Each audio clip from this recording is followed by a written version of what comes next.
Yeah, I'm like plagued with like technical difficulties in my life set. Like I don't know, man. It's been like my whole life, so Dang I'm it, kind of man. just used to it. Yeah. Yeah, that's unfortunate, but Yeah. No, I hopefully, mean, hey, yeah, hopefully it changes in the future, right? It's like, hey, there's always potential for it to be better in the future.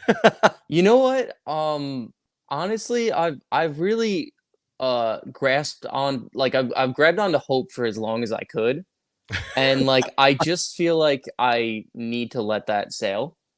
Yeah. Because I've actually had like friends, like our producer has taken a look at our backing tracks and like everything will be fine, and then we'll play a show, and it's not fine, Oh and it's no. like I've had friends who like do live sound take a look into it, like it's just me. I don't. It's just something I don't know. I couldn't tell you. Interesting. Yeah, Yeah, it's a man. I mean, weird thing. sometimes things are out just to get you, man. I guess that's what Absolutely. technology is for you. Yeah, yeah, absolutely, Well, dude, absolutely. thank you so much for joining me on the podcast, man. I really appreciate it. Yeah, of course. Thank you so much for having me. And not Absolutely. like your cliche, your guest is here and they have to say thank you. Like I really mean it. Thank you. Thanks so much for having me on the show.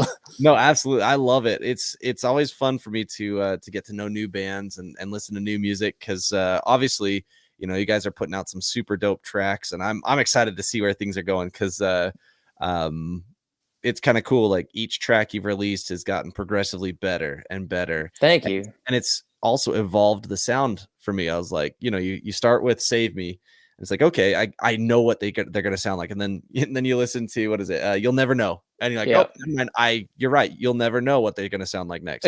And then American Dream, and it was like, all right, you guys literally have pivoted on each of them, and it sounds great. So Thank you so much, man. Thank you. Well, I appreciate that, and I appreciate you noticing that. So that was actually something that we had decided early on, um, and I mean really early on because there was about a year of us basically not doing anything because of the pandemic. yeah, Um, and we formed in like January of 2020, so that really didn't help us out very much, or yeah, did it? I don't know, definitely. but I mean, it could have been. Who knows? it could have, yeah. But that was something we had decided pretty early on was that we're gonna release singles. They're gonna sound nothing like each other. And the whole point of that was to establish early that like, if we release an album and it's coming out of left field, you know expect that because we're Mhm. not we don't want to put ourselves in a box, and we kind of want to establish that early on that we're versatile. We can do other things. We're not just going to put out a pop punk song every time, or electronic emo ballad or whatever every single Yeah. time. Like we're versatile. Like we did that rendition of Save Me where it's like this really stripped back, and a Mhm. lot of orchestral things in there. Like that's what we were aiming to do, so I appreciate you noticing that. Yeah, well, and before we get too far, I want to do a Yeah, quick yeah. introduction. Obviously, for anyone who doesn't know who you are, just tell the people really quick who you are and something unique about you that people may not know. Oh man. Okay. Well, Aside from I guess I'll aside from start. being technically challenged, where everything just is goes against you when it comes to software. Yeah, that actually would be a good one. But yeah, my name is Jake Salazar. I'm the lead vocalist and songwriter for the band Roderick with no C. Want to specify that all caps. Yeah. Yeah. So something unique about me. Jeez.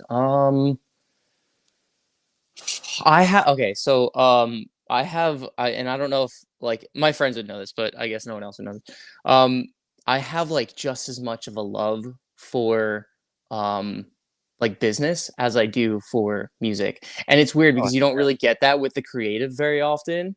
But it's actually become more of a challenge for me because it's like sometimes my brain is in the business side of things because I own my own yeah. business. And then sometimes I'm like, you need to get into creative because we're like working on songs right now and it's really hard. But yeah, that's something like I have such a passion for like building things, I guess. Heck yeah. So yeah, that's I guess something that not a lot of people know about me. That's cool, man. Yeah, I mean, I got a degree in business, so I'm in the same boat as you where it's like it's a really awkward position to be a creative business person, but it's also like a unique position to be in because I switched over to software development, but it's like it's kind of nice to be the only one on the team who has like a creative vision because everyone else is like, Yeah. I can code this, but I can like come up with a design and I'm like, this is fun. Well, that's awesome. Wait, I want to know more about you. That sounds cool. Yeah, I mean, honestly, like I said, I mean, that's I've switched around a lot, dude. Hmm. Man, I've been everywhere. Oh, it's been quite the journey, man. Worked for I quite a get few that. crappy companies, did sales for a long time, was miserable out of my life. Yeah. I was like, I can sell things really easily as long Hmm. as I'm passionate about it and I know it works well. But the moment that you're not selling something that you have control over, instantly, it's just like it's typically not going to be worth selling. You know what I mean? Yeah, I see that. Is it because you don't your heart isn't really in it? Like you're just like, I don't really care if this sells or not. Like Yeah, what's there's the kind of two parts to it, right? Uh, I don't know if you've heard of. Have you ever heard of the Clifton Strengths test or whatever? I don't remember I what it's called. think Basically, maybe. basically I it has like 35 or 36 different categories of strengths, right? They don't have any weaknesses in there. It's just a matter of where your strengths lie, right? okay. So what I've learned about myself as I've gone on and, spent years in business fields and being a dad, I've learned the one of the highest things for me is empathy.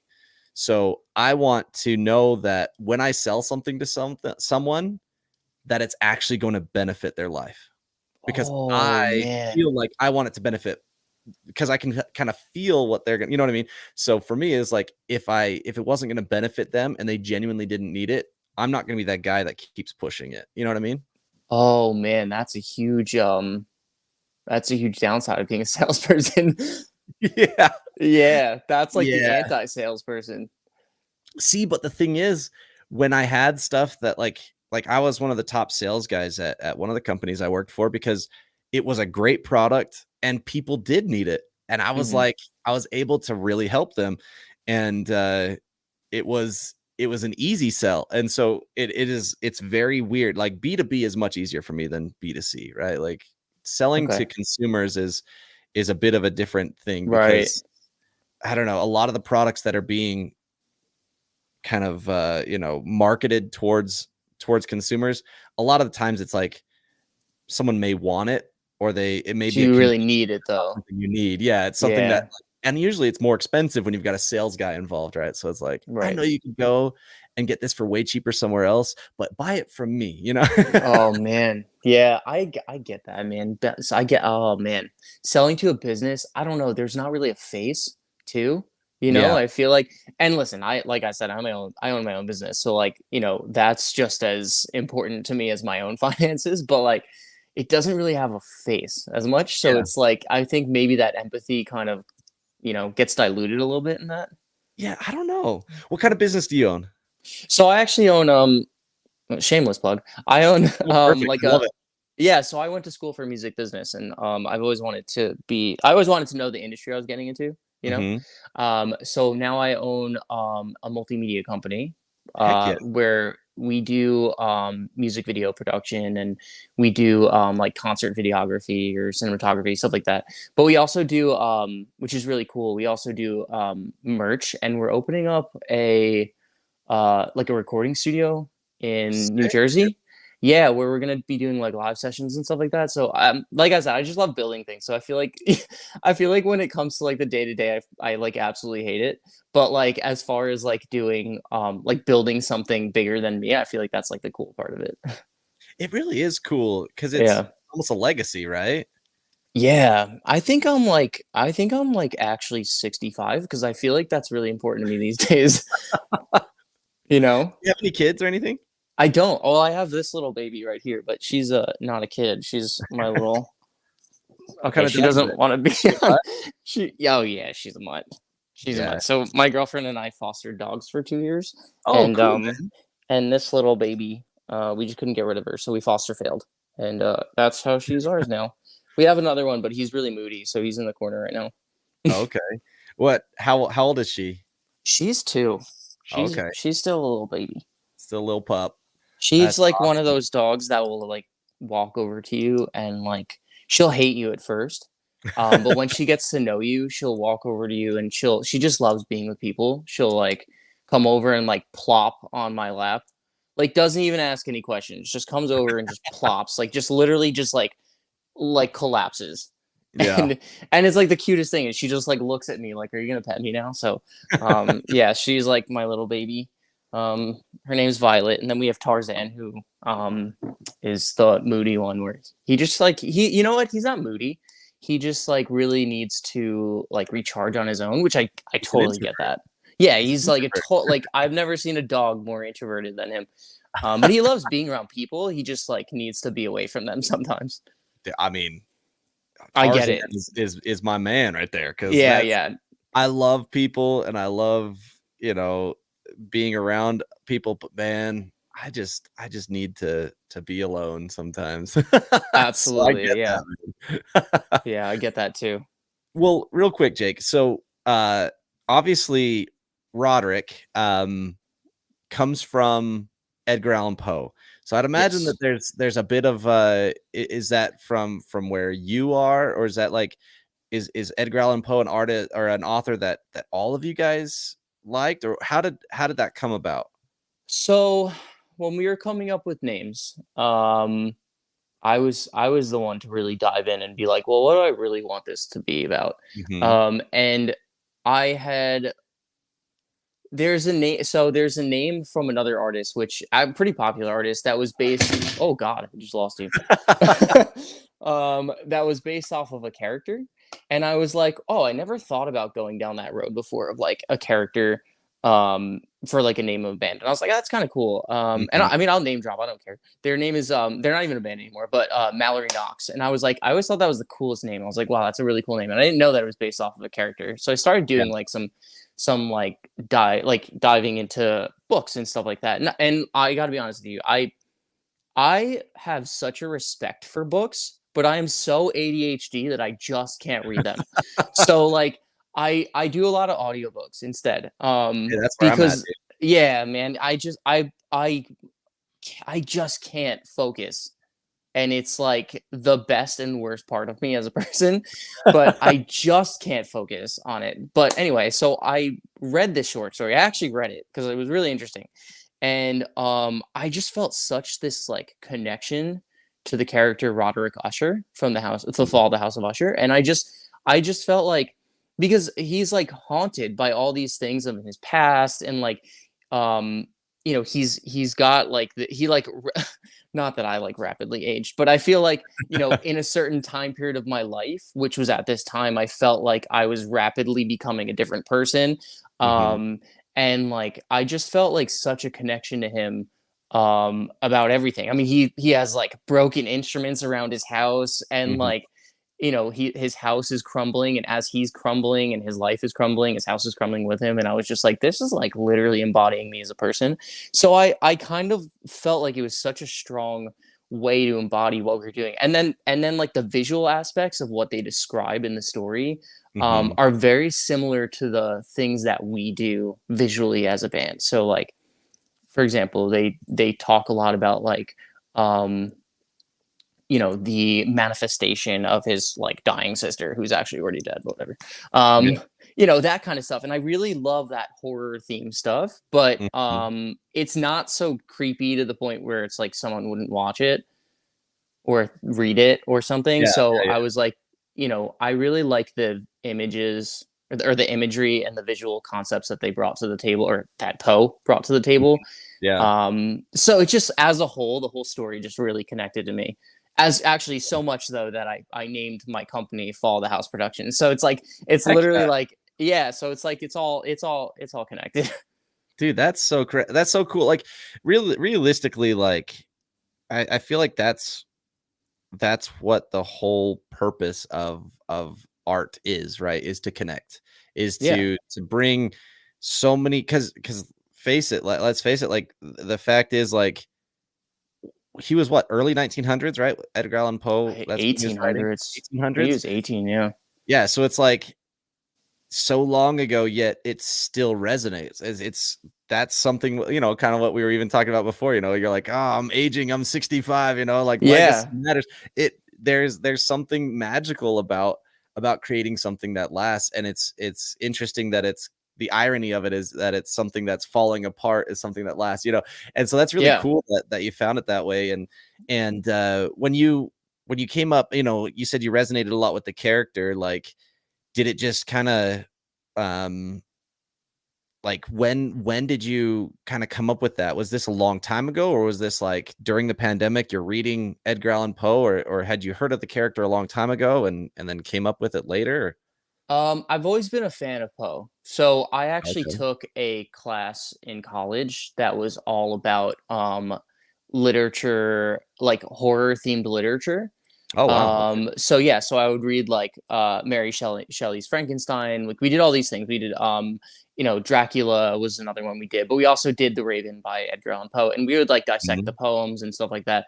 So I had always felt a connection to what Poe was doing. I always thought like this dark imagery is exactly how I feel about a lot of my own life.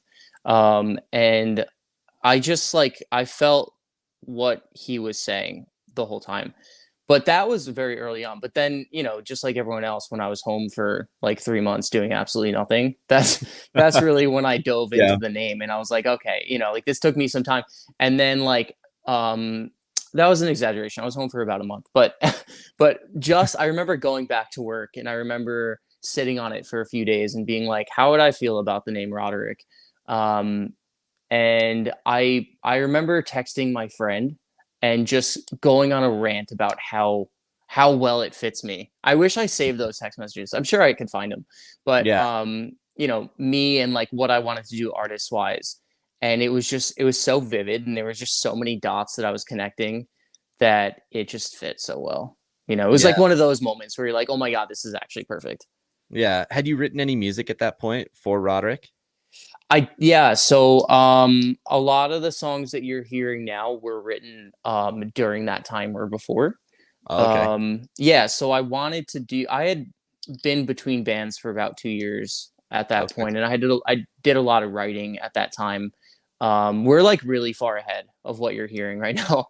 Hey, So that's like good, man. Gotta stay ahead. yeah. Yeah, exactly. So we're actually writing the first our first EP at the moment, and we're probably like 4 or 5 songs in. But Sick. yeah, we have two. So we're like breaking down ourselves into time periods. I've like really thrown this question on its head, by the way. No, I um love it. I love it. but yeah, I like kind of define our career and what we've done so far, if you can even call that, but our career into like moments. And I feel like right now, what I've been calling this since day one was like this is like the singles. So like when we're gonna put out like a bunch of singles, and then Mhm. once that's over, we're going into like the next section of our career, which is like the first EP.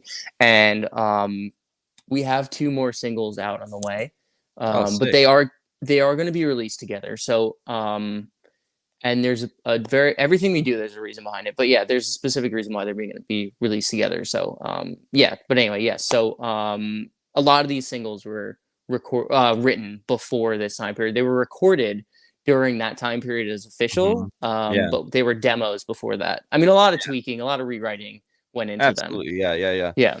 And so you had already had an idea of what the sound was going to be, and when you came up with the name, right? Like when you're piecing it all together, did it all just kind of fall into place, or was there kind of a struggle there? Was How was that process for you when you were because being away from a band for 2 years, obviously, I think other members of the band were also kind of um recently pulled away from other music projects as well, right? You guys all kind of came together to create Roderick. Yeah. So, you know, you've got this idea in mind, this sound. Was it pretty natural how everything came together, or was there a bit of kind of like, you know, having to adjust things and kind of mold things? So it's kind of funny that you mentioned that, because like I said before, I don't even know if I even now know what the sound of the band is, just because it just it changes from song to song It really does, so yeah. much. um I would say at the time that I came out with the name, we had known the singles. We knew what singles we were going to be putting out. There were more songs than the singles, but one of them actually, which was just not ready to be a single, But it is going to be on the EP because it's definitely come together since then, and it's really interesting how the song has changed. But yeah, so yeah, we had known what the initial first 2 years of the band was going to sound like. We're really slow with putting out music because I'm kind of a perfectionist, and it's really bad. But it's like a double edged sword. You Yeah. know, like I need the single artwork to be perfect, and I need like the promo videos to be like this stunning visual. So like it's kind of, we're really slow with that, and I'm trying to Well, like gain back some ground. at that point, isn't it a representation of your brand though too? Because you're Yeah, probably representing your company through these materials, right? So it's kind of like a yeah. it's your band and your brand. It's like those two things are pretty important to you. It's literally like when artists say I put my heart out there, like it's more than that for me because it's not just my heart and my work, it's also my company and my company's work and like Mhm. my brain at work and how well I can make these concepts come to life. And it's just like, how do we take this visual or like this worded visual and throw it into like an actual visual representation? You know what I mean? Like how do Yeah. it's like it's a lot of work. Like Well, it's I an put a lot entire of work into that. yeah, it's an entire story you're trying to tell between multiple things that are interconnected, but they aren't the same, right? Like you've got pieces, they're all the unique thing in the middle is you, but you've got these different they're not necessarily going in the same direction. They have their own purposes, their own goals, right? But you have to Yeah. get them to meld and mesh together, which like yeah, that's a lot of work. And being a perfectionist, I mean, I can't blame you for that. There's a lot of value in that. So It's such a problem, man. Like I wish I could say like, you know, I'm a perfectionist, but like, you know, I'm productive. And I am, but like it's almost to a point where it's a flaw. You know, yeah, like it gets to that point where it starts like tipping over that edge no, and I it's get like, okay, I'm neurotic. You know what I mean? Like this is like a neurotic person at work where it yeah, needs to be this shot. Like I can't tell you, Chad, I can't even tell you. We film almost everything we do, whether it's yeah, practices, it's shows we play, it's you know, behind the scenes things of like the mhm. videos that we put together. I can tell you for a fact, like if something's not right in a shot, it doesn't see the light of day or we'll redo it. Like, and it's really bad because we probably use like 20 to 25% of what we actually gather Yeah, content wise because brutal. I'm so neurotic about it. It's Yeah. bad. It's bad. I'll be I honest with mean you. I feel, am I in therapy right now? Are you my I therapist? mean, Because I feel like I yeah, need I mean, this. you're on the couch, right? I'm sitting here. I am. Yeah. I should lay down. Look at her. She's just living life right now. Yeah, she's just living the dream right there.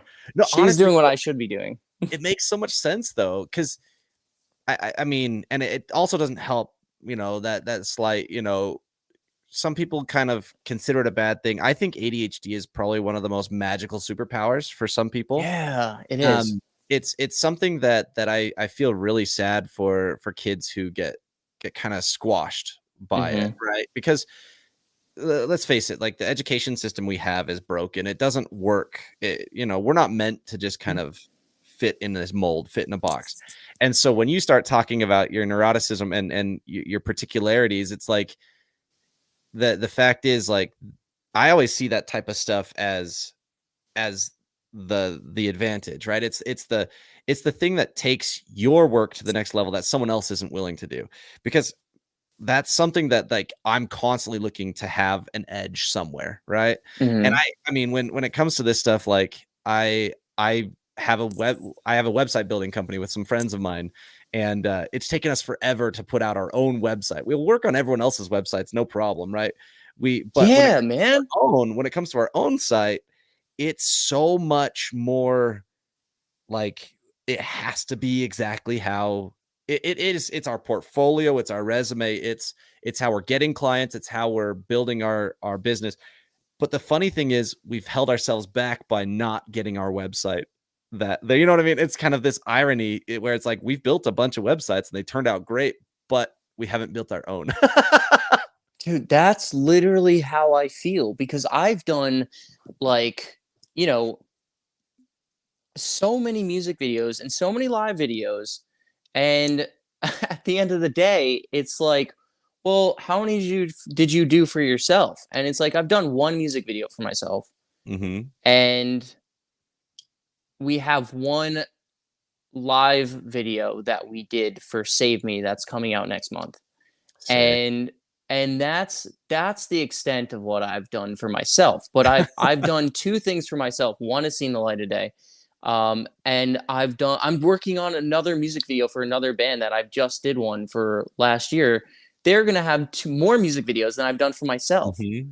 And it's like, what's I'll wrong with tell you you? what's ironic, though. I'll tell you what's ironic is if you were to share this stuff that quote unquote isn't good enough to see the light of day, Yeah. I will bet you that upwards of 75-80% of people would see nothing at all. They would I would find see no nothing wrong flaws, with it. right? They would Yeah. see nothing wrong with it. Yep. And like eventually one of my favorite creators, I talk about him all the time, Peter McKinnon. I don't know if you've seen his YouTube channel. Phenomenally talented guy, videographer, photographer. But he started doing the daily thing a while back because he was neurotic. He was that same type of personality.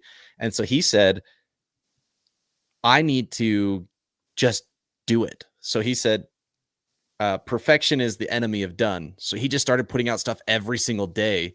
So that way he had to put something out, even if it wasn't perfect. He had like this deadline every single day. This has to go out. So I may hate it, but it has to go out there. And it's like he did that for a certain amount of time until he got to a point where he kind of changed his mindset.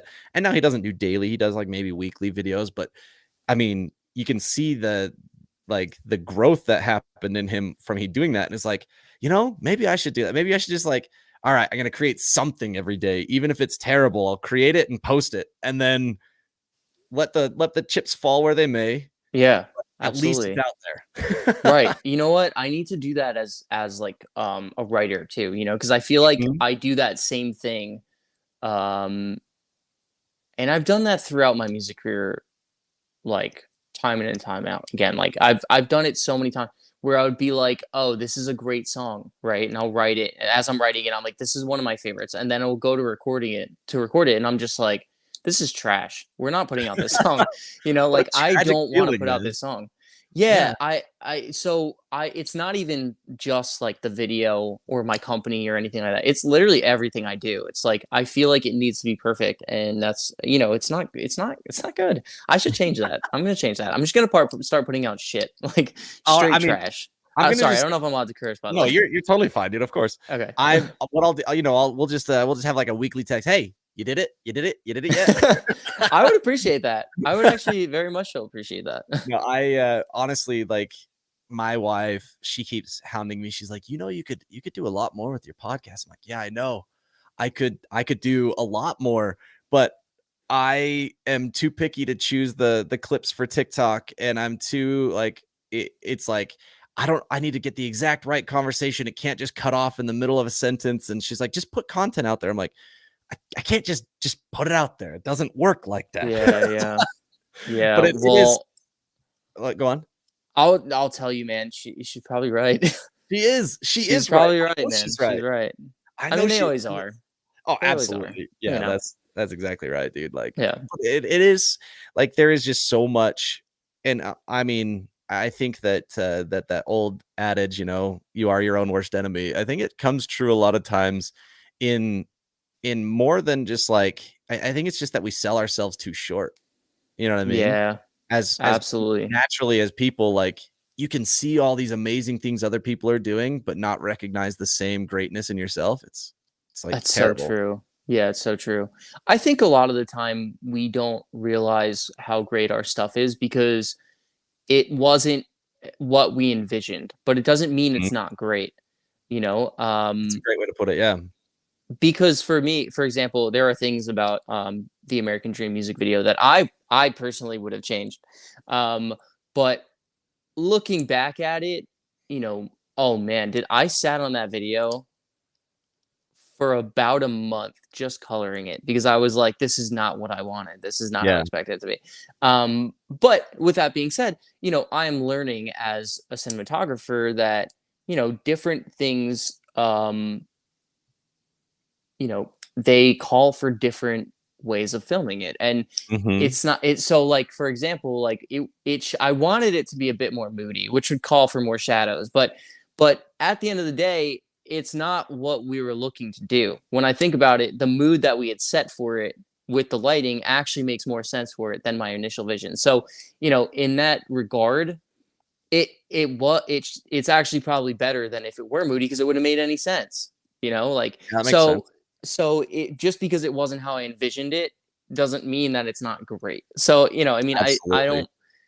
I don't know if I'd ever call my stuff great, and I think that's something I need to work out in therapy. But like, Well, I but I yeah, mean, I I mean, will I will tell you the music is great. thank you. I so just like as a little like um just kind of where it came from for me. So whenever I get these interviews set up, I go through and I listen from newest to oldest, right? Hmm. So I'm listening to American Dream, and I was like, sick. It has a little bit more kind of poppier vibe, a little bit more lighthearted kind of feel to it, the tone of the music. Unfortunately, I haven't been able to listen closely enough to get all of the lyrics, but I got Hmm. close enough, right? Where it's like, okay, I get the vibe of and then You'll Never Know comes, and I was like, okay, this is pretty dark. This is a little bit more kind of post-hardcore esque, Yeah. and Yeah. then Save Me comes, and I was like, okay, this is starts out boom in your face. I was like, yo, and then right at the beginning of every chorus, I was like, all right, I have no idea what's gonna come from the singles that come after American Dream, but I was just like, it is so cool because you guys are taking it on a journey. You're Yeah. telling so much more than just a single story. You're kind of telling a collection of stories, which I guess is kind of goes back to Edgar Allan Poe, where all of Yeah. his works were a collection of works, right? It's a bunch of Exactly. short stories. It's not one long novel. And I think that's probably why you're going with singles. And then an EP will be more of an actual story that's a Right. singular kind of emotion and journey that you're taking people on. But like, I mean, you really should be stoked on what you've created because it is really cool. Thank you, Really man. I well really appreciate that. Yeah, I really do appreciate that a lot. It's hard to know what's going to resonate with people, because everything that we do put out is different, and it's like, this may appeal to one audience and it may not appeal to the other audience. Like for example, we had played launch very recently. We played it this like 2 weekends ago, actually. And we ended with American Dream. But looking back at it now, a lot of the artists there were more in the heavier realm this year, and done. it wasn't the song to end on, because Yeah, it was like fast paced song. And some of the songs are more poppy, but they're a little bit quicker. yeah. And it was like, well, this is so different than anything else we played. And it's just like, but then again, if we were to play that with a poppier artist, that would be the song to end on. So it's like we Yeah. never know with the different styles that we put into our stuff what's going to resonate, because I had initially thought that American Dream was going to be the one that resonated with a wide audience. And for example, like, or for out of left field, people are really attached to You'll Never Know and Save Me. And I'll tell you for a fact, the next two songs are definitely in that realm. Oh, okay. Yeah, because I Yeah. mean, honestly, just like American Dream resonated more with me, right? That was my Right. style. That's the type of music that I would typically kind of Hmm. gravitate to. And so like when I first heard that, I was like, sick. I know what these guys are about, because Yeah, yeah. I just assume like, yeah, I know what's up, like, but then Yeah, I yeah. had no idea, which was really cool for me. I love that. That's one of the most fun things to me because like Thank you. that's what the best part about live shows is too. Like sometimes I don't know if have you ever heard of the band Just Friends? Yeah, yeah. So cool. Like I Yeah. would never listen to their music outside of like I wouldn't put Just on like their outside their of your record. house. Yeah, no, like I just wouldn't put on their record. It's not my style of Right. music, but live was probably one of the coolest live performances I've Yeah. ever seen. And so it's Yeah, I like get that. there's something about like this ability to kind of change genres and do things and they were I saw them with Bearings and Real Love Friends Bearings. and Love State Real Champ. Friends. Good. right? That's a great lineup. Oh, phenomenal lineup. It Yeah. was amazing. Yeah. Yeah. Just Friends, they were just so out of left field, and I was like, I was all for it. And so that type of thing has become a really fun thing for me to find bands that kind of just they fit, but they don't at the same time. And Yeah. it's just one of my favorite things to find. And you guys are one of those bands where it's just like you Thank you. fit into three different genres at one time, and just it's how much you fit into those genres Right. depends on which song. So it's actually funny that you mentioned that, because if I were to embody the next one, like one of the two singles, so I already know the track listing. So track one of two of those singles, the first Mhm. one on that single that we're gonna release is it is a journey and a half. So like Heck it's the yeah. weirdest thing. So it's like really there are so many elements of all three songs that we've released so far in that one song. It's like and it's so like I talk to our producer about this all the time. He's like, because him and I will have like long conversations. Like he's my buddy, where he's not just like my worker friend, like my Yeah, coworker. yeah. Like he's my buddy. Like we've been friends for a long time. So we Awesome. talk about it all the time, and like he thinks that American Dream is like the song, but like, that's his realm also. He's a pop punk kid. Yeah. And then like, but when he talks about my songwriting, he's like, I just don't know how you fit three completely different genres in one song. I And agree like, with him. it's like, so the main single off of this next release is like, it's a mix of like early 2000s emo meets like a modern pop chorus with like the nastiest, most heaviest breakdown we've ever done in our lives. So Wow. yeah, it's such a weird combination, but it works, and that's what I love about it. I mean, I think it works. Maybe everyone's gonna be like, this is trash. This is I like, doubt it. but like so I'm excited about it. It's we're doing the cover for it now, so it's gonna be a little bit, but because or it may never happen. I don't know. I am curious though. Obviously, the covers all have some similarities, right? Right. Yeah. Like there's kind of this like the irony of American Dream, right? Like she looks like she should be super happy. She looks like she should be in this ideal environment, but she's Yeah. miserable. And Yeah. obviously Save Me is a really confusing one where it's almost as if she's like, I don't know who I am anymore, and she's kind of torn herself apart in Yeah. the mirror, right? It's like Mhm. there's this vision. So are you going with that same type of feel with the new single as you're releasing, are you gonna have a similar type of aesthetic? Yeah. So, thank you so much for recognizing my artistry in the cover artwork, because that is so important to me that, Oh, I think it's phenomenal. Yeah, it's such a when I hear that term, don't judge a book by its cover, I'm like, I can judge a record or an EP or a single by its cover almost every time. right. Yeah. Yeah. I mean, okay. So if we have the time, I could actually break down We all of have it. them. Yeah, We let's do? do it. Okay. Yeah. So Save Me is all about the internal struggle of not knowing who I am anymore. I mean, I said that early on, right? So it's like this ever-changing person of like the loss of identity. So we Mhm. had covered her face because we didn't want to have an identity on that one.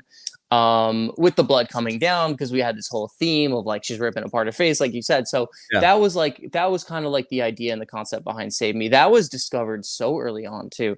Like when it finally came into fruition, we were like, this is exactly what we were hoping for, right? And that Yeah. almost never happens with me.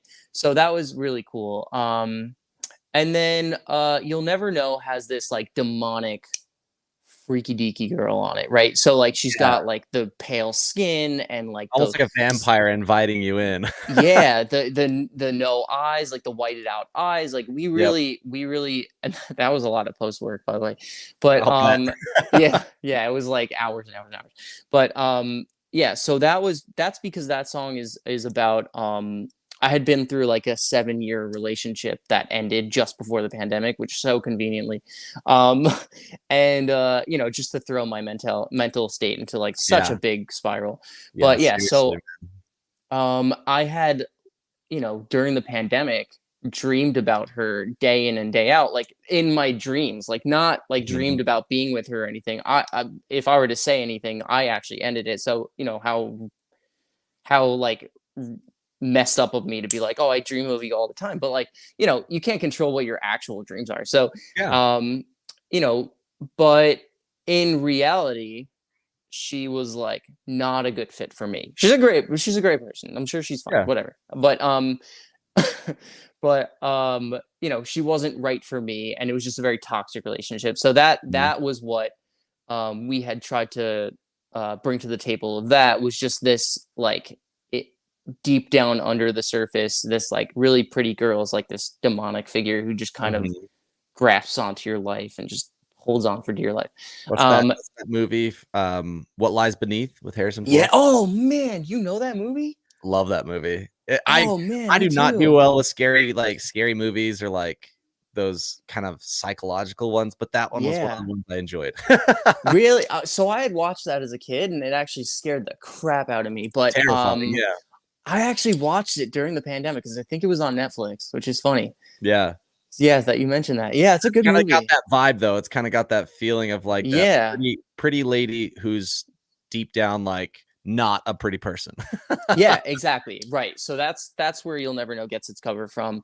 Um, and then we tried to shake things up. So the first two we really wanted to focus on the details were in um like what we were trying to say. We didn't want any details outside of the Yeah, person, just the because the subject. person, Yeah. right, the subject was what was important. So Yeah. we had done a black background for both of those.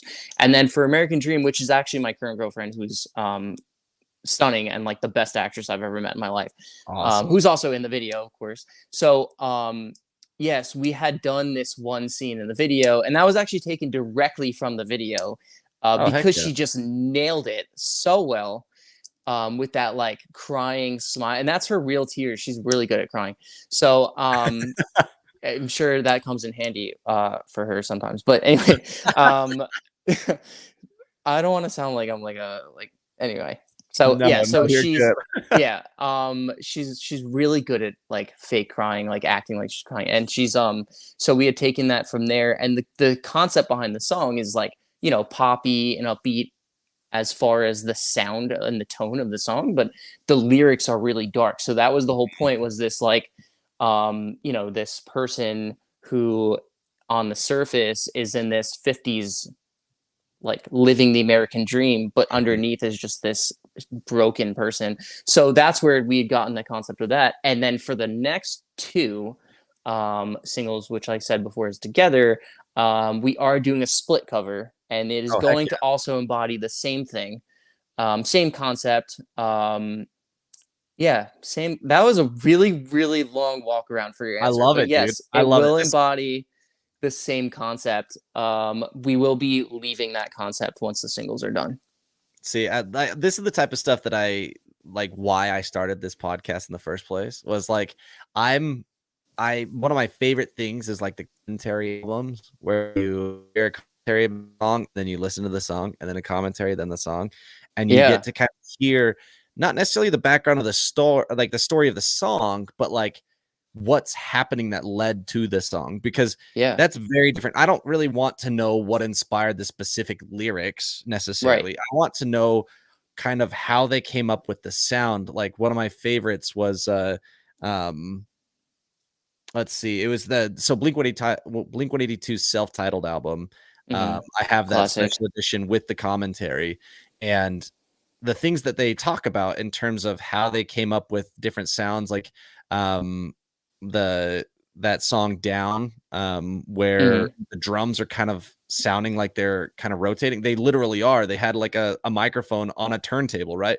So they talked about these little things that how they That's created this sound, cool. how they created this environment, this feeling. And so when you're explaining this stuff, I love it because it really does, it shapes more, not necessarily, changes the song, but it kind of shapes the whole atmosphere of the song for me. And that's what Right.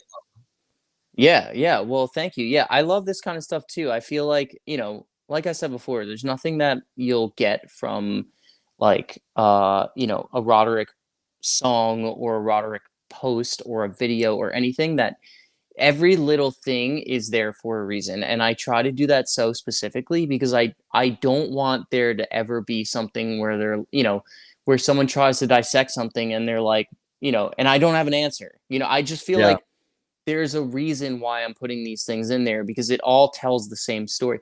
Like, Poe is so vivid in what he talks about in pretty much anything he does, but specifically in The Fall of the House of Usher, that I feel like I would be doing him an injustice by not embodying that same spirit. Like, everything is in there for a reason. There's Hmm. no, and that's just the characteristics of a good book, right? If Oh, you're gonna absolutely. read a book, like, you're not gonna be like, they're not going to tell you something that's not necessary to be understood by the story. They're not just going to be like, oh, and the curtains were white for no reason. Like, they're going to give vivid detail, but there's going to be a reason why they specified that. And I feel like with our artistry, that's what I try to embody as well. Yeah. I mean, have you read Dune?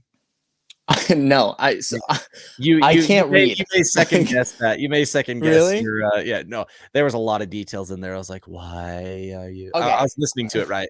But it was Okay. I'm just teasing. It is Yeah, like it yeah. is true though. There are like a lot of good stories, and I'm sure honestly those details probably actually come into play in the later Right. books that he wrote, because he wrote like 10 of them or something. But I only Yeah. read Dune. So, but yeah, it is true. Like there's so many things that and I want to like something that is always cool is Easter eggs, because these things kind of Yeah. like they they tell more of the story, because it's like I would like to imagine that every time that I listen to things or see things, the person who created it thinks more through it than I do, right? That's like my Hmm. hope. And so that's what it Yeah. kind of sounds like you are. You're like, I never want someone to listen to something and not and me not have thought through this deeper than they have. Right. Well, yeah, exactly. And I mean, if you were to dissect my lyrics, like, why would I ever put something in there that has nothing to do with what I'm talking about with the lyrics? It just doesn't make any sense. But Like, times, that's why. I'm just kidding. well, I mean, that might be true. Um, but what I will say is I'll find a reason why that works. If Yep. that's the situation, I'm gonna sit there for hours and be like, well, White and Kite works because, and I'll like sit there for hours and be like, all right, how do I make this fit into the narrative? What I'm trying to say. 'Cause clouds are white and kites fly in the sky. Fly That's in the how. sky. Exactly. And you just found the new Roderick song in a nutshell. That's exactly what we Perfect. talk about. Love Yep. it. I Yeah. love it. Side tangent, took my sons. I've got 2 little sons, a 6-year-old and a 3-year-old. Took them out to Oh, fly nice. kites last week. Man, it's so much fun seeing the magic, like, their eyes light up when this kite's up in Yeah. the air, and they're just like, "This is like" because, to them, it, like, defies all logic that this thing is Hmm. flying in the air without any issues, and they're like I'm like, "Keep letting the string out," and it keeps getting higher, and they're like, "Oh." It's pretty Dude, magical. I love that you take your children outside. Like, I just think that's such a magical thing in today's day and age. Like, Oh, man. We I just love feel going like, out doing stuff. yeah, man, that's cool. I just feel like we're like maybe like 5 years away from flying a kite virtually. Oh You gosh. know, like, It's I so just feel like peaceful we're to getting me. so close to that at this point. I mean, I can agree with you, but it also sounds so miserable to me because, I like I'm involved in an NFT project. Like they needed some help development side, and so I was like, yeah, I'll Hmm. help you guys develop some things, in terms of getting all this stuff ready to roll, and they're talking future projects in terms of Metaverse. And I'm like, dude, like count me out for Metaverse, man. I don't think I can get on board. Yeah. I'm all about physical, like even like for me, the like Zoom calls and stuff, it just misses so much of what human interaction actually is, right? Like seeing Yeah. people is better than nothing, and talking to Hmm. people is better than not. But there's just something about like actually having that connection, and like the idea of like avatar connection just does not sound. It's just so weird to me. I don't know. Yeah. I Maybe I'm agree. just a pessimist. No, I mean, yeah, maybe, but at the end of the day, like, I think you're not alone in that. I mean, I think if you're a pessimist, so am I. In that regard, I'm Yeah. like very, very, very stupidly optimistic. But yeah, so no, I get that, man. I missed seeing people during the pandemic, and it's weird because I'm an extrovert, but I'm also like my girlfriend's really big into psychology. She Oh, like got her degree in psychology. I think she has her master's in psychology. So doesn't use it, by the way. She uses it because she works for my company, so she like kind of uses it oh, in heck that yeah. regard, but like not really. But yeah, anyway, so I was kind of talking to her about it, and she's like, I think you're an extrovert with learned introvert tendencies, which like is so weird. Like I feel like I need to get away from people to recharge, but then I get more depressed when I'm not with people, and it's like a weird. Maybe I'm a mix. I don't know. It's weird. It's weird. I would love to like pick her brain because I would love to understand that stuff more. Yeah, Because me too. it's that stuff is fascinating, the way that the human mind is just incredible, right? It Like is. I don't know. It blows my mind to think about all of this stuff. And it's like and the irony is like as a species, we understand like so little about how our brains actually operate. Yeah. Yeah, that's true. But we Yeah. use them for everything. Literally, it's every part of our life is dictated by this thing, but we understand such a small percentage of it. Yeah. Yeah, it's really crazy actually. But how do you learn about the things that you can't see or feel, the intangible, Yeah. and that to me is like everything I sing about. You will never hear me sing about like um you know going out and being on the street and seeing a sign, and you'll never, because I'm so fascinated with the intangible side of our world. For example, like Save Me is the internal struggles of being, you know what I mean? Like I'm just so fascinated with the psychology of the human mind that like it's pretty much all I talk about. No, I Actually. love that. Well, that's kind of cool too, because like then you've got someone who's on the exact opposite side of that. Not exact opposite, but kind of opposite side in Aaron West slash spaced his band's name. I don't know why I spaced it. They're phenomenal. Come on, the Wonder Years. Wonder Years. You're like where his songwriting is very much kind of anchored in the storytelling. Like there was this amazing song. He's got a side project, Aaron West and the Roaring 20s. If you haven't heard it, oh my gosh, Cool phenomenal music. name.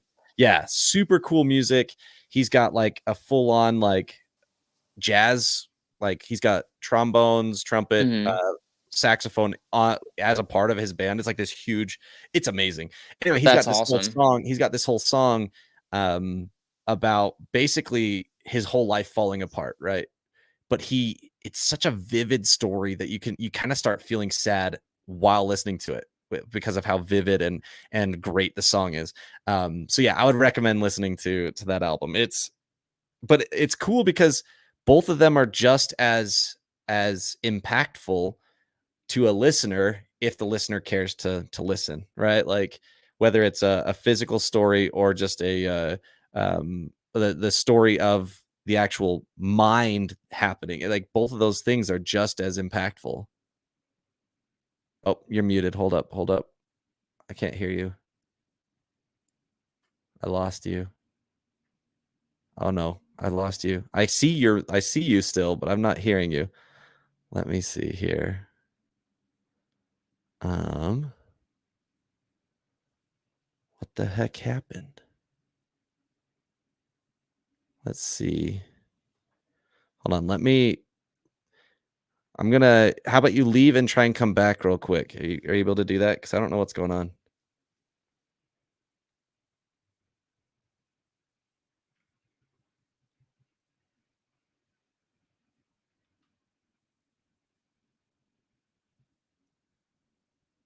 Slight intermission.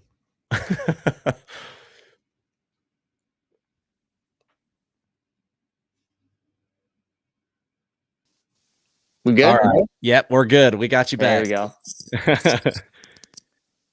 go. Thank goodness for the little markers in here for post, right? Just make it nice and Yeah, quick yeah. to cut it out. No, anyway, I would definitely like I love that idea though of both of them tell very different stories but accomplish very similar outcomes. And honestly, you've got to stick true to what you feel with your writing, right? Because what you write is going to resonate more if you feel attached to it as well. Yeah, absolutely. I mean, I, so when I said never, maybe just not right now. Yeah. Because I feel like, we're always changing as people and artists and stuff like that. So, I'm sure there are things that I could, write about, but for me, I think what really resonates with me right now is just the psychology of not only like humans in general, but specifically like myself. What the things that Mhm. really impact me, what I feel, and that's like kind of selfish, but like, like, No, but I that's think just that's what what the most I. successful songs are, is a kind of a selfish song, right? Yeah, I yeah, think definitely. so. And real quick, when it comes to like your writing, obviously you've been in bands. I don't know, you didn't we didn't really even get into it. I honestly we talked about so many things, but didn't actually talk much about like your history as a musician. But you've probably been in bands quite a bit throughout your life. Um, how has your writing style evolved? And like, because like you said, we're always changing as people, and now you've got this project Roderick, and it's there's something really awesome that you're accomplishing here in terms of the sound and in terms of the message you're sharing. But like, how has it evolved to get to this point? So, I think I was actually only in two bands prior to this.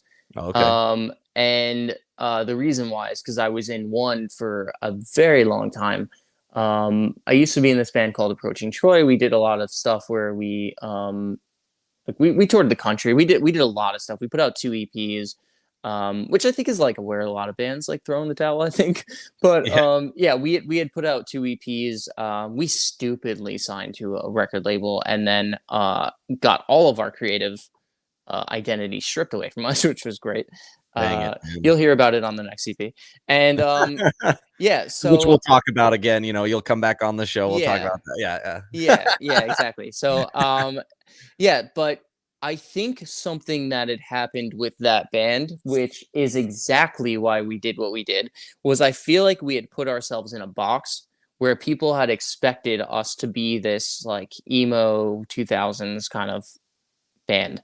And yes, there are elements of that in our songs, very prevalent elements, but there are also elements in our songs that you would never hear. Um, and that was done so purposely to where I will never have to go through it again. I love it. Because I just feel like I got bored. I needed to be inspired to write new stuff. And I felt like I was writing things for that band. And I was just like, that no one's going to expect this coming, which would be great. But when you've put out two EPs and singles before that, that people are like, you know, expect you to come from you, um, they're not expecting a different sound. And, it's kind of jarring at first Mhm. as a listener. I know I've been there where I expected, like, I know a new album's coming out from an artist and it's just completely different. And you know what? I end up loving those albums later, Uh-huh. Yeah. but like later, Yeah. where I'm like, Initially, get the out of your head. shock. Yeah. Yeah. So I feel like that's a big part of how my writing has grown. I also like to listen to such a plethora of like different genres now, where I used to be really closed-minded about certain genres and whatever. Like, I'll listen to country. Actually really like country, and I still get shit on a lot for that. But like, as like an emo slash pop punk artist, but I think that some country is like so well written, and to talk about lyrics that are so good, country lyrics are the lyrics to be listening to. Like, they always have lyrics that tell such a solid story. you know, like I mean, unless you're like Some of talking them. about like yeah, unless you're talking about like I'm not gonna name anyone, but Florida Georgia Line, and like where they don't really talk about like they kind of just are like let's like party all the time, and like Yeah. that to me is like whatever. But But you get Chris Stapleton and you're like, "Holy crap." right, Chris Stapleton, Tim McGraw, like all these like legacy country artists. I mean, I Mhm. grew up listening to country. I had my stepdad listened to a ton of country. Like Yeah. he used to take me to school and we used to listen to Tim McGraw or like Faith Hill or whoever. And like, all these country artists that he really loved. And, they have great lyrics. Like some of the best lyrics come from country. But like, yeah, that's a huge thing for me now is like one of my favorite artists right now is Alec Benjamin. He's like you know, an acoustic songwriter. He's He's super stellar. Yeah. yeah, he's really good. He just released an album that's so good. Mhm. I love Lauv. Lauv is one of my favorite artists. Julia Michaels is a phenomenal writer. I don't know You Julia know, Michaels, but you probably do and you don't realize actually she's written so many things and she was such a big writer before she was an artist. um but I'm loving the new Scary Kids scaring kids, you know what I mean? Like I'm yeah, a dude. big, like I'm here for it. Yeah. I'm waiting for the Story So Far to drop an album. Like let's go Oh, boys. dude, let's you go, know please, please. so exactly. So like, I feel like that is impacted me so much more than anything else as a writer in the past few years is that like, get out of my box. You Mhm. put yourself in a box. Now get out of it because that genre and that bores me to think about me just doing like and there's nothing wrong with it, but me as an artist doing just one genre is just it's not obtainable for me anymore. I will get so bored so quickly that it's not feasible for me. Oh, Yeah, Point North. Oh man, I love Point North. dude, they have exploded. Yeah. One of their what is the song? There's one of their songs that just like every I hear it, I just like I'm not I don't like I don't swear myself and I don't like love hearing swearing, but like Mhm. it doesn't bother me. But there's one of their songs that I just every time it comes on, I cannot turn it off. Oh man, Never Coming Home, I think is the one. I was Never just Coming like Home. yeah, it is the coolest, like catchiest, most like Yeah. impressive song. And obviously everything they write now, they just have kind of figured out this this model of writing. Like I don't Yeah. know. They have just they're one of those bands right now that I'm just like I'm super impressed by. Yeah. They Loving unlocked it. them. They Yeah. unlocked it. They figured out the code of their writing and what Of they their should be style. doing. Yep. Yeah, and Exactly. they nailed it. They nailed Yep. it. Yeah. They're actually a really big influence on me as a writer right now. Like I just listen to their stuff and they came out with that album. I think it's Brand New Vision, right? Last Mhm. 2 years Yeah. ago, maybe at this point. I think it's I 2020. Yeah. still yeah, I still listen to that album like on repeat, like for like weeks at a time. And then I'll drop it because I'll be like, all right, you gotta come on, like there's gotta be something else. And then And you just keep then going but back, dude. and then I go back to it. Yeah. Yeah. I really like it. Too Close to Touch is another band that I just like. I feel like they They're nailed cool. it. They kind of I don't want to start beef, but yeah. So they also like really nailed their sound too. I feel like Mhm. I saw the evolution of their stuff because like I followed them from the beginning, and it's Yeah. just like it's really cool how they evolved into what they did. But yeah, they're another bit. I don't know if they. I gotta check now. I'm gonna look like an idiot, but I gotta check if they release anything new because I haven't seen anything from them in a while.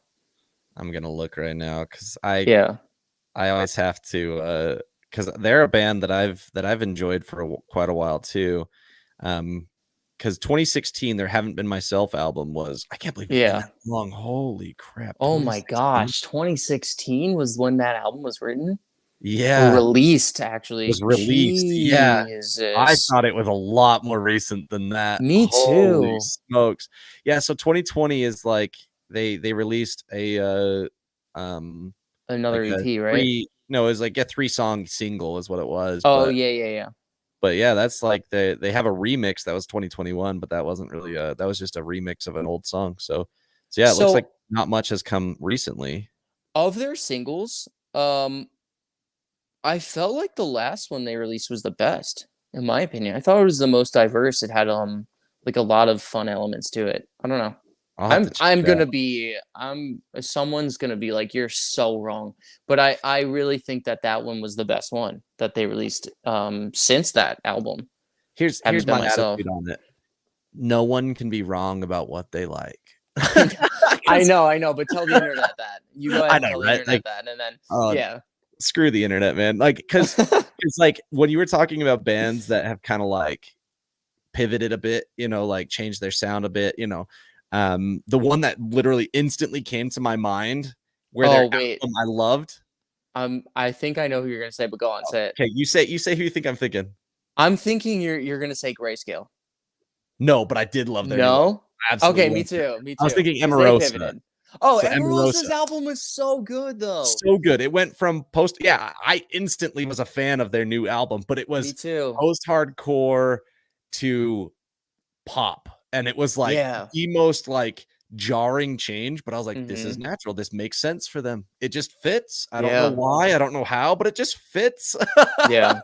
So yeah, that was one of the ones that came to my mind. I Grayscale's new album, I loved it. phenomenal. Phenomenal. It's so good. I feel like it's the best of Grayscale. And I loved Grayscale before that. But, I just really feel like they found something on this last album. And they were just They like, we've got a spark Yeah, they're here. just such talented guys, like, musically. Yeah. They're just so musically like, you hear some of those bass parts in that album, and you're like, "What the this guy's, like, going Yeah. hard right now." Yeah. Like, he is Absolutely. feeling it. And so, yeah, dude, I could talk about all this type of stuff forever because Me I'm in too. the same boat, man. It's fun for me because, like, from my side of things, it's a little easier because I'm not needing to look for necessarily inspiration to write, right? Like, Hmm. I get to just kind of like take it all in. And it's fun because it all just I'm a sponge and I just get to take in everything. And with my podcast, I'm not limited to any specific genre of music of musicians. It's just like I talk to musicians and people who are artists. I haven't, I've talked to a few people who are like record label people, but most of it's been music. But I'm like, I would love to talk to some of these artists that are out there too. Yeah. Like some amazing, just like creative photographers and videographers and painters and like this new digital NFT art. There's so many really cool talented artists there and stuff. So, So but yeah, true. like this stuff is for me, it's inspiring because like there's so much crap going on in the world at all Yeah. times. It's It's just God, nice to have dude. a respite with music. You know what I mean? Yeah. Absolutely. Yeah, dude. I find that, you know, I feel like everything in my life is a double-edged sword, which is like really, again, I need to go to therapy and digest that. But I do think that like sometimes I'll go in to write a song and I'll be like so hyped to write like the heaviest thing I've ever written in my life. And then sometimes in like a week, my mindset will be so changed away from that. And I'll be like, I want to just like write a straight pop song. Like Mm. it just like, and like I feel like it's good that we set ourselves up like that to where we could do that. Well, Um absolutely. Yeah. You guys haven't painted yourselves into any corner. You literally have an entire open field of yeah. options. It's amazing. Thank you. Yeah. But I feel like that impacts me as a writer too because I'm like, that it also plays into my perfectionism because it's like Yeah. what is perfect to me in that moment, Yeah. is it writing a pop song, is it writing this really hooky pop vocal with heavy guitars, or is it like heavy guitars and like the screaming aspect of it, like, Yeah. so I feel like that also plays into it too where it's like, you know what is perfect in my mind at that moment. And that's Mm. actually, I have never thought of it like that until right now, by the way. So I love it. this is a Beyond Rad exclusive. Yes. Yes. No, that's awesome. And one more question before I Sure. jump into my outro here, because I always end with just fun random stuff. But Okay. before that one, I am very curious. When you're in the mood, you're writing this super heavy breakdown filled song. Hmm. Everything's coming together. You didn't complete it though. You're writing it, not finished. The Hmm. next week, you're in this poppy mood. Do you pick up that same song or do you start a new one? Because that could really, like, I feel like that would really mess with me if I were you. Okay.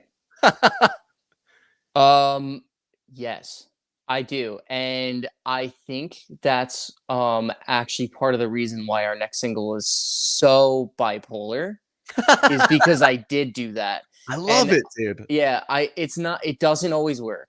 It doesn't always work. And I'll sometimes I'll come into the studio and present the song to Ryan and I'll be like, there's so many things wrong with this song that we need to fix.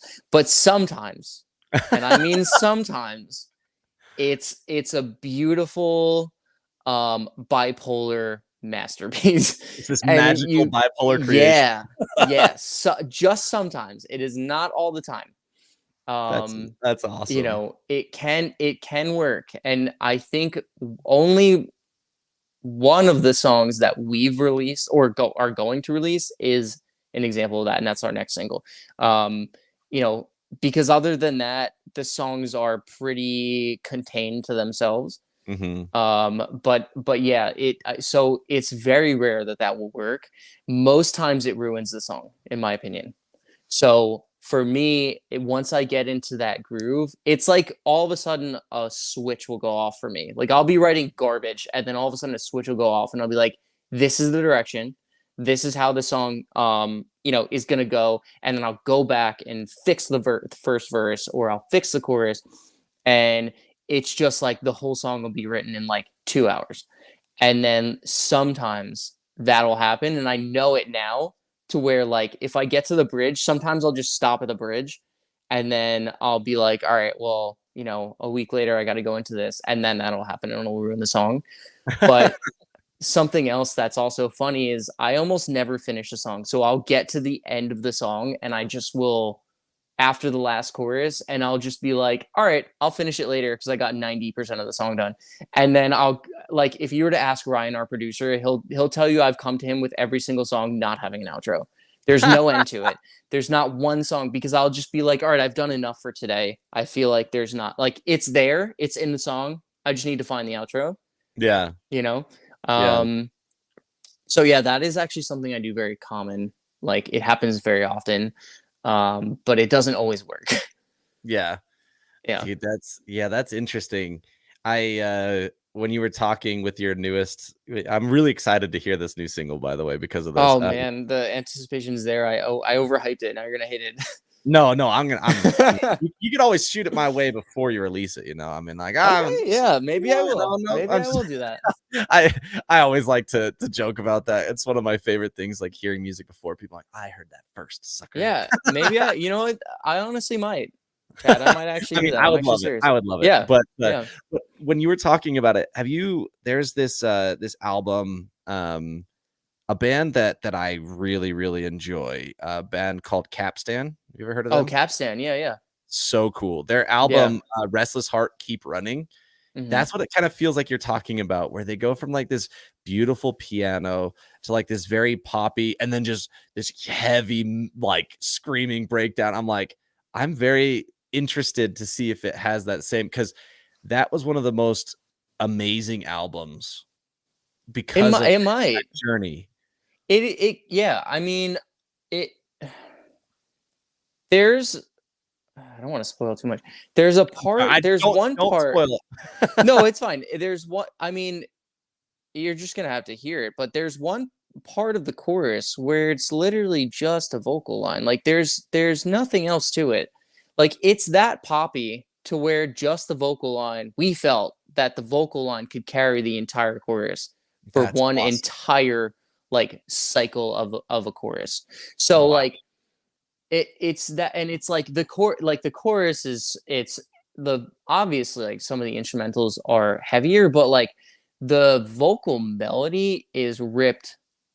I mean, not stolen, but you know what I mean? Like ripped from a pop playbook. Like Yeah, it's repetitive. It carries like, a pop tune to like it's you'll see. You'll that's see. cool, man. I'm Yeah. so excited, dude. Like I said, I mean, your writing style is awesome. So I'm just Thank stoked to you. hear it, man. Thank But you. I appreciate that. before we call it quits, if you still have a couple minutes, I Yeah. always just end with fun questions, just out of Sure. they're always the same ones. So this Okay. first one is what is your favorite candy and or dessert? Okay. So I actually don't like desserts really. I'm Um, proud of you, man. to the point where like I will have it if it's there 50% of the time, but I'm gonna have a bite and I'll be done. I'll be good. Like I don't really crave desserts like that. My girlfriend loves them, so like she keeps them in the house. I rarely will have dessert. I also very rarely eat dairy at this point, just because like I feel like it makes me feel better. Yeah. Um, but candy, now that's a different story.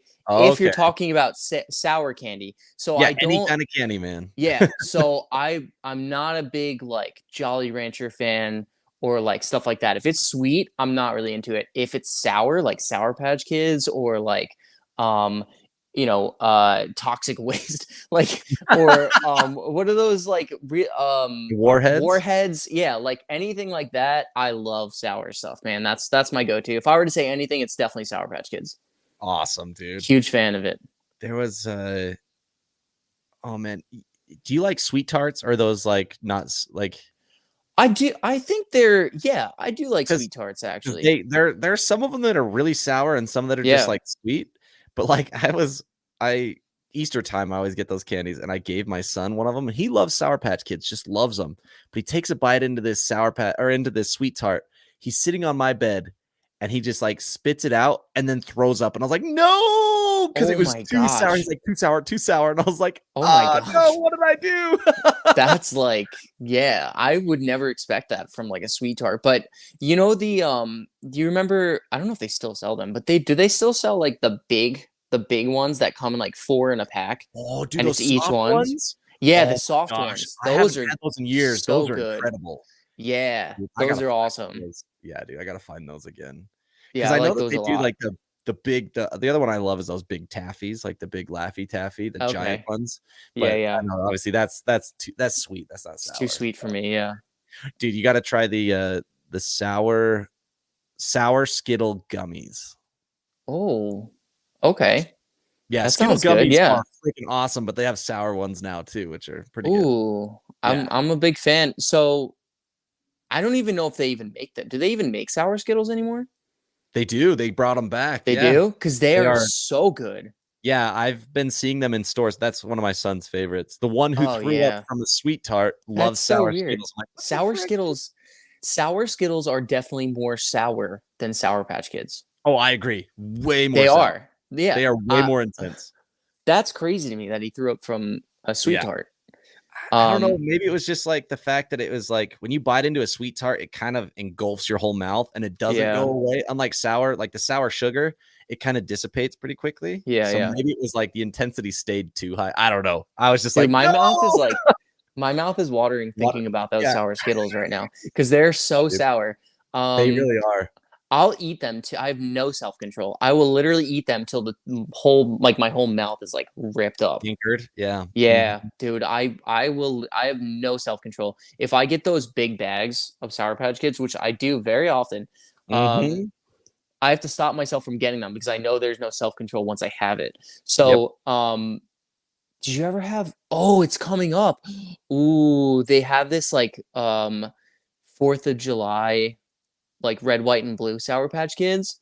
If you Oh, like Sour Patch Kids, get that bag. It is the best flavored Sour Patch Kids, and I am a purist with Sour Patch Kids. I dude. do not like their other flavors except for the original. I love the red, white, and blue one. It's so good. It's like lemonade Awesome. and like some sort of like like red raspberry, and then like the blue is like maybe I don't know blue raspberry. I don't know. Well, who Yeah. knows? But like it's one of the best flavored ones. It tastes Dude. like what are those called? Like a rocket pop or something like that you used to get Oh from the yeah, dude. Those yeah. those But popsicles. Yeah, yeah, dude. yeah. It tastes like that, but in sour form. It's delicious. It's one of the Dude. best ones.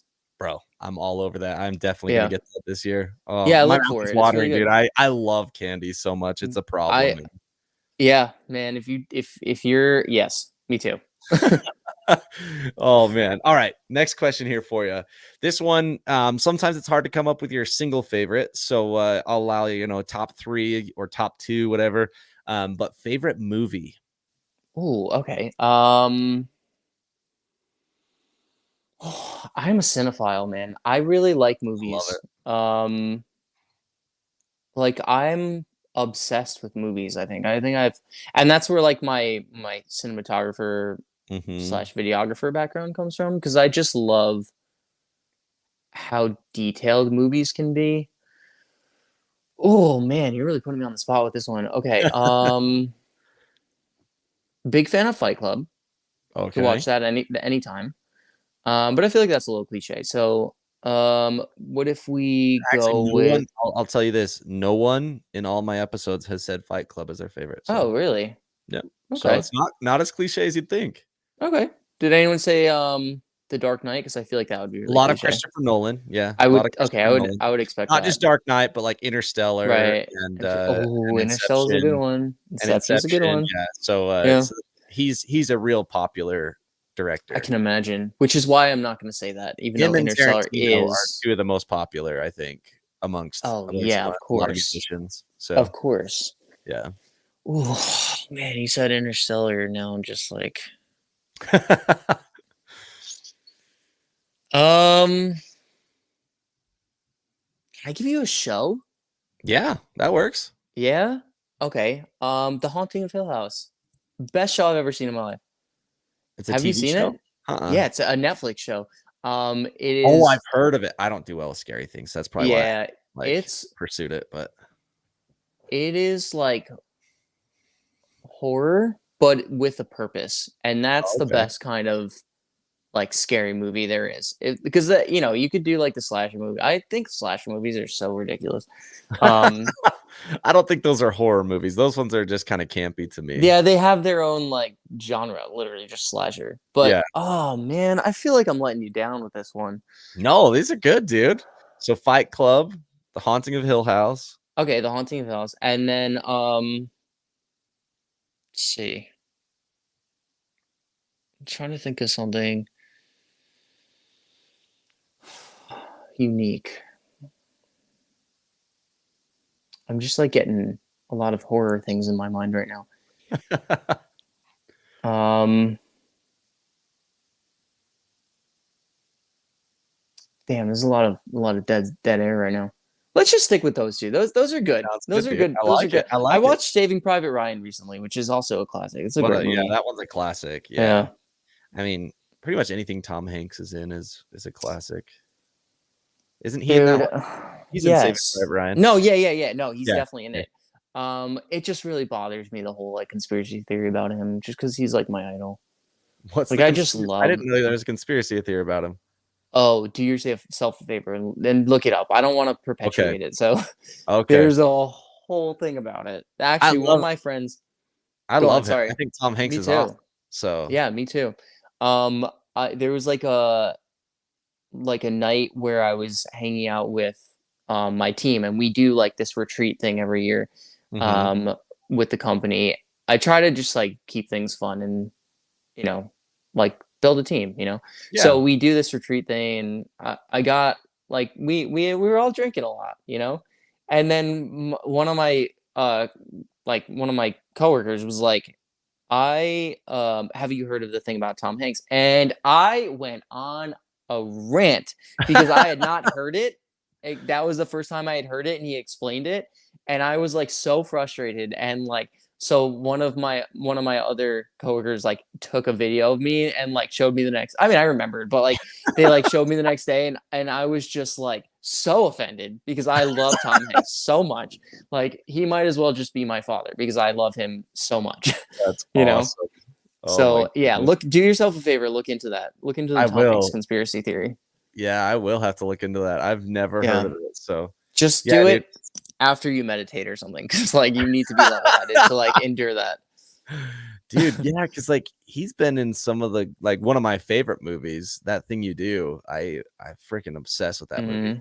And like Yeah, he's in so many he's phenomenal in so movies. many And then movies. obviously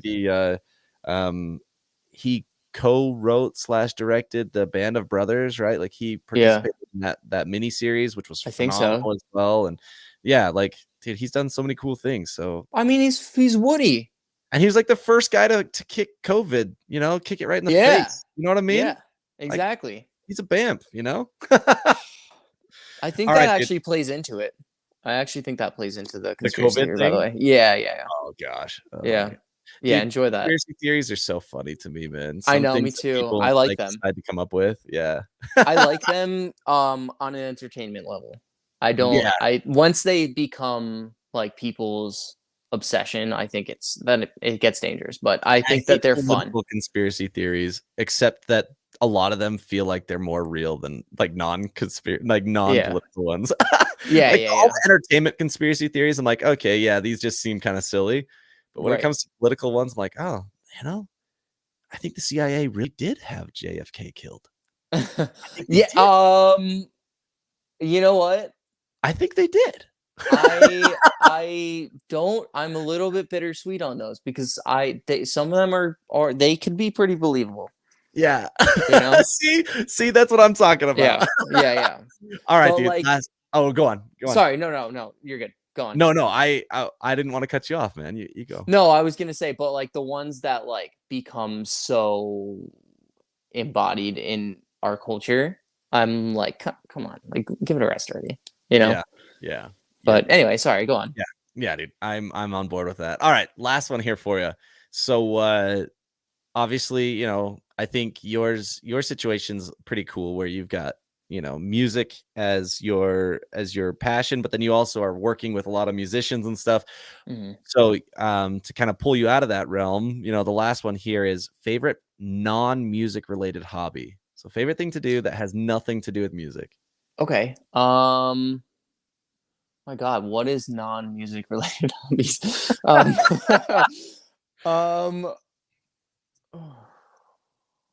okay. Man, I know I have an answer for this. Come on, man. I definitely do other things. Um,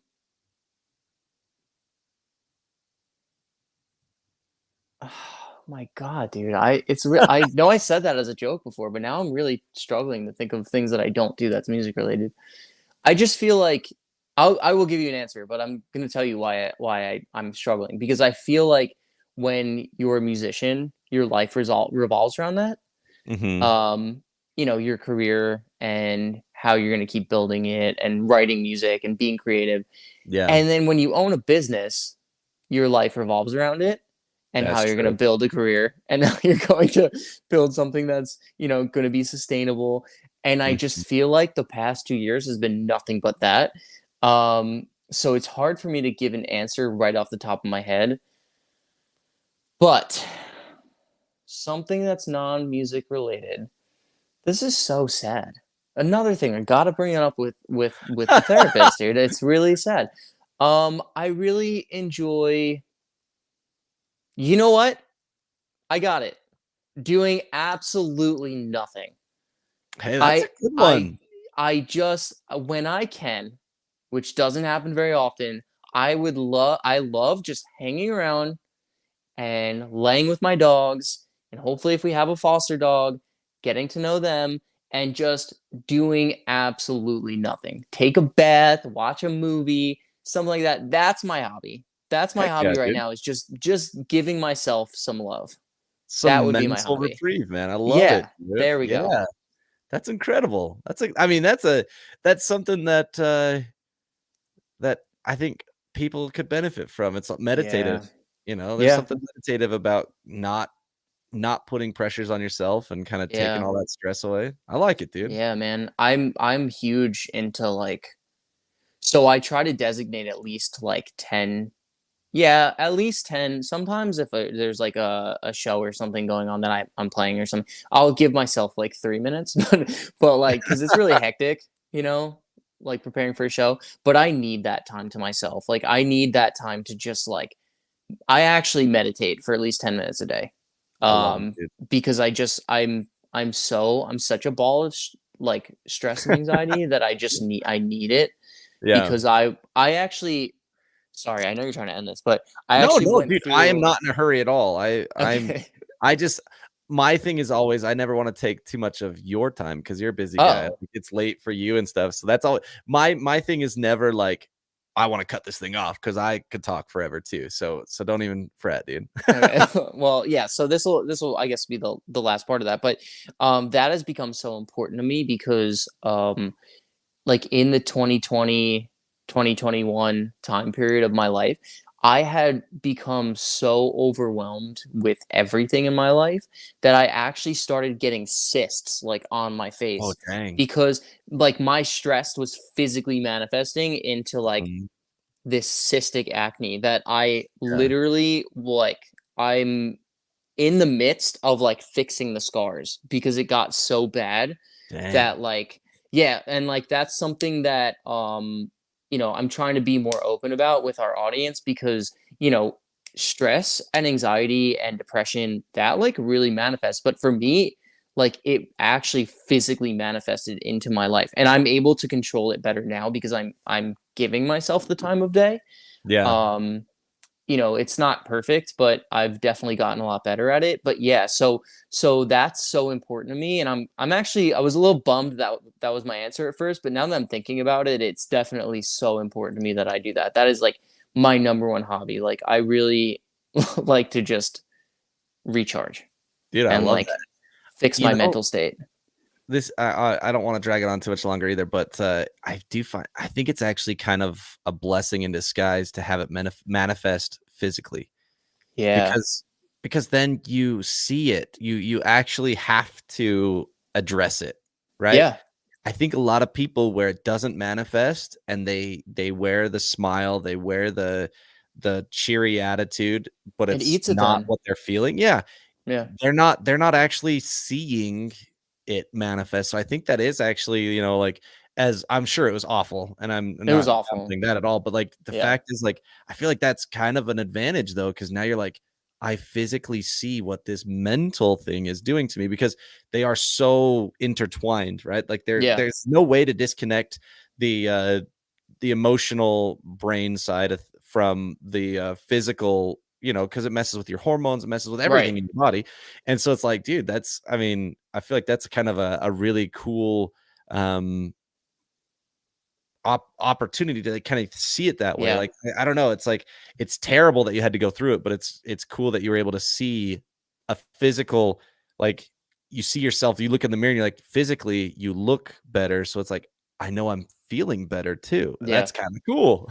Dude, it's actually nuts because it was like a situation, and yeah, it was terrible because it was like I had never gotten acne to that level before. Like I had always, even growing up like as a teenager, I would get like acne spots here and there, but like nothing insane. So it Mhm. being in my 20s and being like I'm like so far past puberty.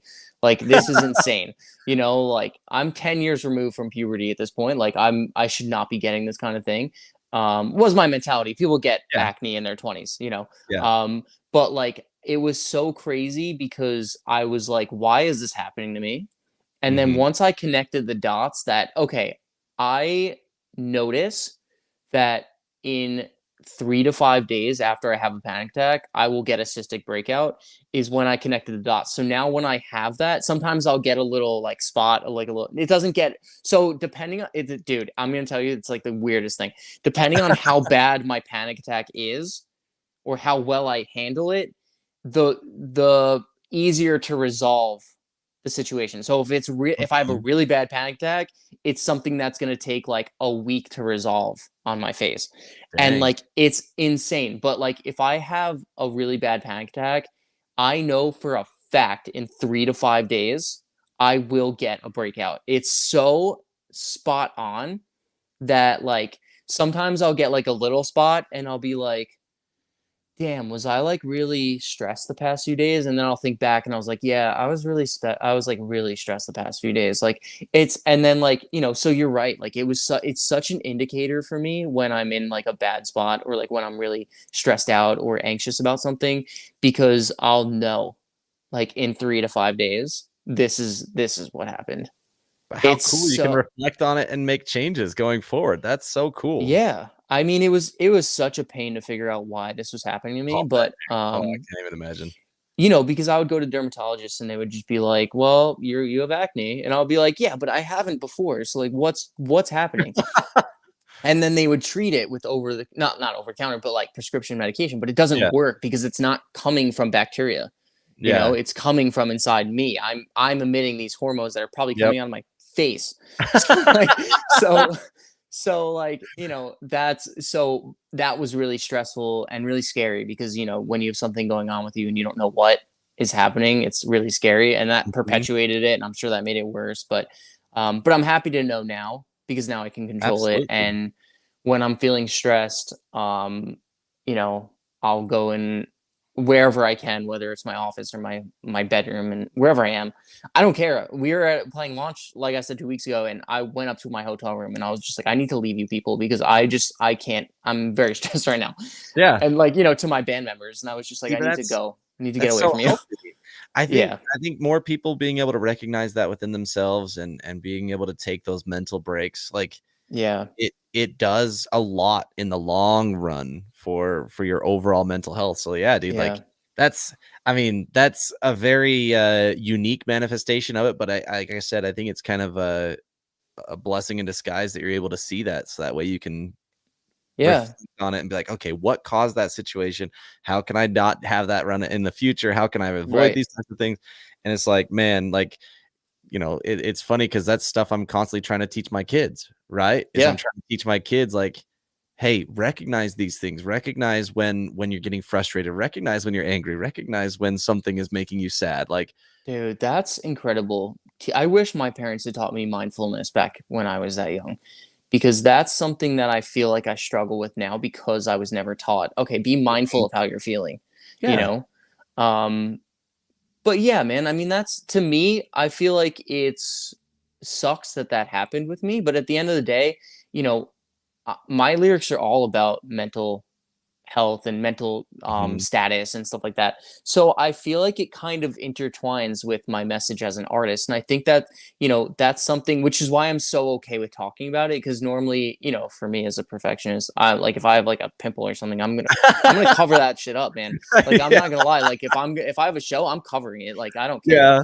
Um, Oh, that's but awesome. I feel like it's kind of put me in a new direction as an artist to kind of like, you know, talk to people because that's what we're all about is that mental health. Mhm. And now as an artist of someone who's experienced a physical manifestation of a mental problem, I feel like it kind of gives me a little bit of like a knowledge that I can share with people, Yeah, because I've been able to reverse that, and I physically see myself getting healed because of it, yeah, because yeah, dude. I'm taking it. So it's like kind of weird. It's kind of like a blessing that Yeah, this happened to me because I dude. feel like I can help others, That's you so know? cool, man. Yeah. Yeah, and obviously, like, now you get to show it in your music, get to show it at your live shows, like, Yeah. you get to help other people with it, and that's awesome, dude. Well, man, what an awesome conversation, Jake. Thank you so much for your Yeah. time, man. Chad, It thank you was a so bunch of much, man. fun, and, like I said, when the EP drops, let's talk again, man. Absolutely. I'm so excited because we can kind of talk through because obviously I know a bit more about how your mind works when it comes to the whole overall, right? Like Yeah. the whole environment and the atmosphere of the EP, the album art, everything. So I want to talk through all that stuff when it's about to drop because that'd be a lot of Yeah. fun to pick your brain. Dude, absolutely. I'll definitely be hitting you up at that time. I mean in 6 years. So we'll see, with Who knows how my long it'll be? exactly. Yeah. So I'll talk to you in 6 years and it'll be a Yeah. good time and I'll have a lot to reflect on. Yeah, Um, and then you'll just lay down on the couch this time. We'll make it a little bit more exactly. official as a, the psychiatrist and the patient. We'll make it a little bit more Exactly. clear. Exactly. Yeah. Well, I I love really it, appreciate dude. you having me on, man. This is like one of the most fun interviews I've done in a long time. So this is really Awesome. cool, man. I really Dude, I'm appreciate so it. glad. Yeah, thank you so much for coming and have an awesome rest of your week, dude. Yeah, you too. All right, man. You Peace out. too. All right, thanks.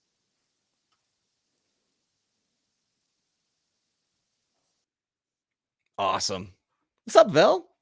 Um, well, that was an awesome interview. Be sure to go check out Roderik's music. Um, and we'll catch you guys next time. I don't know when the next interview will be because I have overwhelmed myself with my schedule. So Eventually, I'll get my life back in order. But until next time, deuces. Salut.